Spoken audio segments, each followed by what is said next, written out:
அண்ணே, ராகவா லாரன்ஸ் அண்ணே, எப்படிண்ணே பிடிக்கிறீங்க? உங்களுக்கு மட்டும் எப்படிண்ணே ஒவ்வொரு படத்துலயும் புது புது ஹீரோயின் உங்களுக்கா வந்து அமையுதா?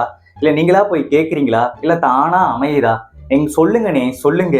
எப்படிண்ணே பிடிக்கிறீங்க? ஓகேங்க, எனக்கு பிரச்சனை இல்ல. பூஜா ஹெட்ஜ் கூட எனக்கு பிரச்சனை இல்லண்ணே.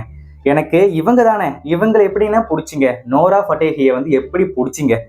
இவங்கள வந்து பாகுபலியில பார்த்திருக்கேன். இவங்க டான்ஸ் எல்லாம் அவ்வளோ சூப்பரா ஆடுவாங்க. இவங்க மூவிஸ் என்னதான் அவ்வளவும் பார்க்கனாலே இவங்க டான்ஸ் எல்லாமே சூப்பரா பிரமாதமா இருக்கும். செம்ம கொரியோகிராஃப் பண்ணியிருப்பாங்க. ஐ மீன் கொரியோகிராஃப் பண்ணி இவங்க ஆட வச்சவங்க, இவங்க சூப்பரா ஆடிருப்பாங்க, செம்மையா பண்ணியிருப்பாங்க. இவங்களை எப்படினே காஞ்சனா 4ல, முனி 5ல எப்படினே ஓகே பண்ணீங்க? எப்படின்னு யாருனே நீங்க? இந்த மாதிரி சில பேர் தாங்க இருக்காங்க. இந்த ராகவா லாரன்ஸ், அப்புறம் இவங்க அது பேர் என்ன சிவகார்த்திகேயன், அப்புறம் கவின், அப்புறம் வேற யார் இருக்கா? எனக்கு நிறைய பேர் மறந்துடுச்சு. உங்களுக்கும் தெரிஞ்சா சொல்லுங்க. நான் இவங்கெல்லாம் தனுஷ் கூட வச்சுக்கலாம். இவங்க எல்லாருமே எப்படின்னா புது புது ஹீரோயின்ஸ், அதுவும் நம்ம தமிழ் ஹீரோயின்ஸ்லாம் கிடையாதுங்க. இவங்க வட மாநிலத்துல இருந்து புது புது ஹீரோயின்ஸ் வந்து கூட்டு வந்து பண்றாங்க.